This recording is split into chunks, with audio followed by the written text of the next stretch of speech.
BJPക്ക് എന്തിനു വോട്ട് ചെയ്യണം? ലളിതമായ എന്തെങ്കിലും കാരണം ഇതിനുണ്ടോ? വികസിത കേരളത്തിന് വോട്ട് ചെയ്യണം എന്ന് BJP ഒരു ആപ്തവാക്യമുണ്ട്. അങ്ങനെ ഒരു സന്ദേശമാണ് നൽകുന്നത്. അതായത് കേരളത്തിലെ എല്ലാ പഞ്ചായത്തും അതുപോലെ മുനിസിപ്പാലിറ്റിയും കോർപ്പറേഷനും ഒക്കെ വികസിക്കുമ്പോൾ, അല്ലെ വികസിത കോർപ്പറേഷൻ വികസിത പഞ്ചായത്തൊക്കെ ആകുമ്പോഴത്തേക്കും കേരളവും വികസിതമാകും എന്നാണ് BJPയുടെ ഒരു സന്ദേശം. അപ്പം കേരളം ഇതുവരെ വികസിച്ചില്ലേ? അപ്പോൾ ആ ഒരു ചോദ്യത്തിനാണ് തീർച്ചയായിട്ടും BJPക്ക് വോട്ട് ചെയ്യേണ്ടത്. കേരളം ഇതുവരെ വികസിച്ചില്ലേ?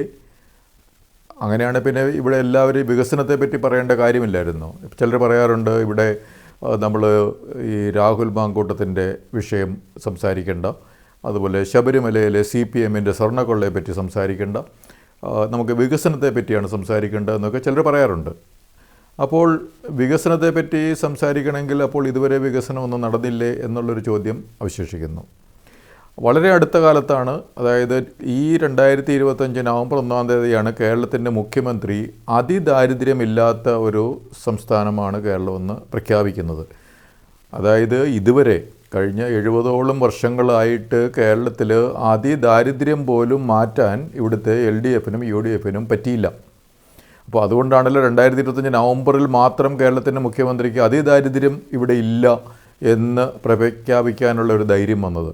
പക്ഷേ ആ പ്രഖ്യാപനം പോലും കോൺഗ്രസിൻ്റെ ആൾക്കാർ പറഞ്ഞു ഇപ്പോഴും അതിദാരിദ്ര്യം കേരളത്തിലുണ്ട്, ഈ മുഖ്യമന്ത്രി വെറുതെ പ്രഖ്യാപിച്ചിരിക്കുന്നതാണ്, ഇപ്പോഴും ഇവിടെ മനുഷ്യർക്ക് വീടില്ല, ഭക്ഷണമില്ല, പൊതിച്ചോറ് കൊടുക്കുന്ന പരിപാടി DYFI നടത്തിക്കൊണ്ടിരിക്കുന്നു, അമ്പലങ്ങളിലെ ഭക്ഷണം കൊടുക്കുന്ന പരിപാടി, പള്ളികളിൽ കൊടുക്കുന്ന പരിപാടി, അങ്ങനെ ഇവിടെ ഇപ്പോഴും റൊട്ടി കപ്പട മക്കാൻ എന്ന് പറയുന്ന ആ ഒരു അവസ്ഥയിലാണ് കേരളമെന്ന് 70 വർഷത്തോളം ഭരിച്ച LDFും UDFുകാരും പറയുന്നൊരവസ്ഥയാണ് ഇന്നും കേരളത്തിലുള്ളത്. അപ്പോൾ ഇത് വളരെ ബേസിക്കായിട്ടുള്ള ഒരു നീഡ്സിൻ്റെ ഒരു അവസ്ഥയാണ് ഭക്ഷണം എന്ന് പറയുന്നത്. അപ്പോൾ ആ ഭക്ഷണത്തിൻ്റെ ഒരു കാര്യം അവസാനിച്ചുവെന്ന് മുഖ്യമന്ത്രിക്ക് പ്രഖ്യാപിക്കാൻ ധൈര്യം വന്നിട്ട് ഈ 2025 നവംബറിൽ മാത്രമാണ്.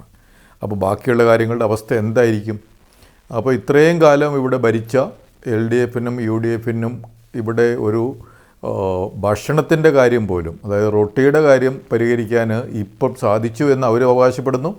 പക്ഷേ UDF പറയുന്നു, ഈ പിണറായി വിജയൻ പറയുന്നത് കള്ളത്തരമാണ്, ഇപ്പോഴും റൊട്ടിയുടെ പ്രശ്നം ഇതുവരെ പരിഹരിക്കാൻ പറ്റിയിട്ടില്ല എന്ന് പറയുന്നു. അപ്പോൾ ഈ ഒരു പ്രശ്നം പോലും പരിഹരിക്കാൻ പറ്റാത്ത ആളുകളെ ഇവിടെ ഭരണമേൽപ്പിച്ചു കഴിഞ്ഞാൽ ഇനി ഇവരെന്ത് വികസനമാണ് ഇവിടെ കൊണ്ടുവരാൻ പോകുന്നത്? കാരണം ഭക്ഷണം, ഈ വിശക്കുന്ന ആളുടെ അടുത്ത് നമ്മൾ വികസനത്തെ പറ്റി പറഞ്ഞിട്ട് പ്രത്യേകിച്ച് കാര്യമൊന്നുമില്ല. നമ്മുടെ കേരളത്തിൽ ഈ കൊല്ലം ബൈപ്പാസ്, അതുപോലെ ആലപ്പുഴ ബൈപ്പാസ്, അതൊക്കെ 30-40 കൊല്ലത്തോളം അത് പണി തീരാൻ വേണ്ടി താമസിച്ചു എന്നുള്ളത് അടുത്ത കാലത്ത് നമ്മൾ കണ്ടതാണ്. അത് വളരെ കഴിഞ്ഞ വർഷങ്ങളിലാണ് അതിൻ്റെ ഉദ്ഘാടനമൊക്കെ കഴിഞ്ഞത്, പണി തീർത്തിട്ട്. ഈ കേന്ദ്രത്തിൽ BJP സർക്കാർ വന്നതിന് ശേഷമാണ് അതിനെ പറ്റിയത്.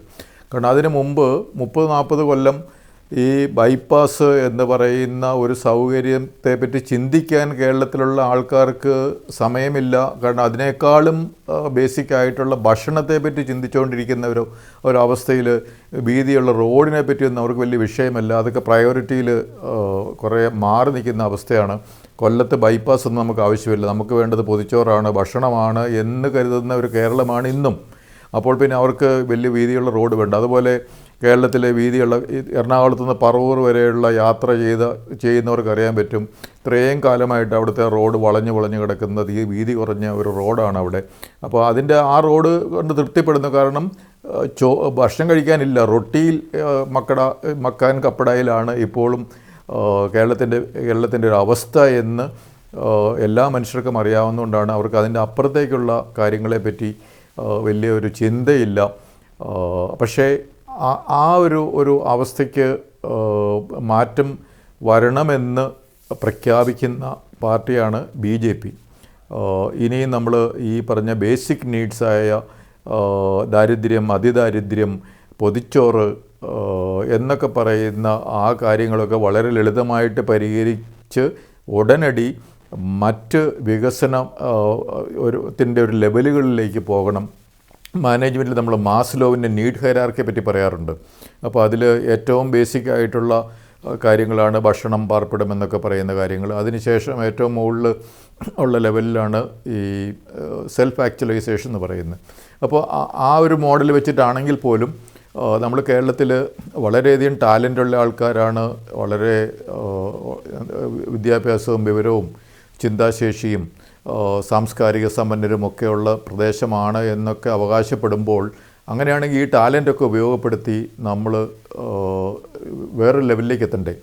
അപ്പോൾ എല്ലാ ടാലൻറ്റിനും ആ ടാലൻ്റ് അനുസരിച്ച് പെർഫോം ചെയ്യാനുള്ള ഒരു സാഹചര്യം ഇവിടെ ഉണ്ടോ ഇപ്പോൾ? അതുപോലെ ഓരോരുത്തർക്കും അവരുടെ സ്കില്ലനുസരിച്ച് ആ സ്കില്ലുകൾ ഏറ്റവും നല്ല രീതിയിൽ വിനിയോഗിക്കാനുള്ള ഒരു സാഹചര്യം ഇവിടെ ഉണ്ടോ? അതുപോലെ ലോകത്ത് എവിടെയും ഇതേ ടാലൻറ്റിനും സ്കില്ലിനും കിട്ടുന്ന ഒരു ശമ്പളം ഇവിടെ കേരളത്തിൽ നമുക്ക് കിട്ടുമോ? ഇവിടെ ഉള്ള ആളുകളുടെ ടാലൻസ് അതുപോലെ സ്കിൽസ് അനുസരിച്ച് ഇവിടെ തന്നെ ജോലി ചെയ്യുന്ന സാഹചര്യം ഉണ്ടാകുക എന്നുള്ളത് വികസനമാണ്. അങ്ങനെയാണ് വികസിത കേരളം ഇവിടെ സ്ഥാപിതമാകേണ്ടത്. അതേസമയം ഇതേ ടാലൻസിനും ഇതേ സ്കിൽസിനും മറ്റ് വികസിത രാജ്യങ്ങളിൽ എന്ത് ശമ്പളമാണോ കിട്ടുന്നത് അതേ ശമ്പളവും ഇവിടെ നൽകാനുള്ള ഒരു സാഹചര്യവും ഇവിടെ ഉണ്ടെങ്കിലാണ് ഇവിടുന്ന് പുറത്തേക്കുള്ള ഒഴുക്കും നിൽക്കുക. ഇവിടുത്തെ ടാലൻസിൻ്റെയും ഇവിടുത്തെ സ്കില്ലുള്ളവരുടെയും നമ്മൾ എല്ലാവരും ഇവിടുന്ന് നാടുവിടുന്നു എന്ന് പറയുന്ന ആ ഒരു പ്രശ്നം പരിഹരിക്കപ്പെടുകയും ചെയ്യും. അപ്പോൾ നമ്മുടെ ഇവിടുത്തെ ഈ വികസനം ഇല്ലാതെ ഇത്രയും കാലവും LDFും UDFും അതിദാരിദ്ര്യം പരിഹരിക്കുക എന്നുള്ള ആ ഒരു കാര്യത്തിൻ്റെ പുറകെ നടന്ന് പൊതിച്ചോറ് വിതരണമൊക്കെ ആയിട്ട് നടന്നു കഴിഞ്ഞാൽ വികസനത്തെ പറ്റി ചിന്തിക്കാൻ പറ്റില്ല. അപ്പോൾ ഒരു ഉദാഹരണം എന്ന് പറയുന്നത് ഈ പാലാരിവട്ടം പാലം ആദ്യം പണിതു നമ്മുടെ ഇവിടുത്തെ PWD എഞ്ചിനീയർമാരും ഇവിടുത്തെ PWD മന്ത്രിയുടെയും PWDയുടെ ഉദ്യോഗസ്ഥരുടെയൊക്കെ ഒരു മേൽനോട്ടത്തിലും നിയന്ത്രണത്തിലും ഗൈഡൻസിലും അവരുടെ രീതി അനുസരിച്ചൊക്കെ പണിതു. പക്ഷേ അത് താഴെ വീണല്ലോ, പൊളിഞ്ഞു വീണു.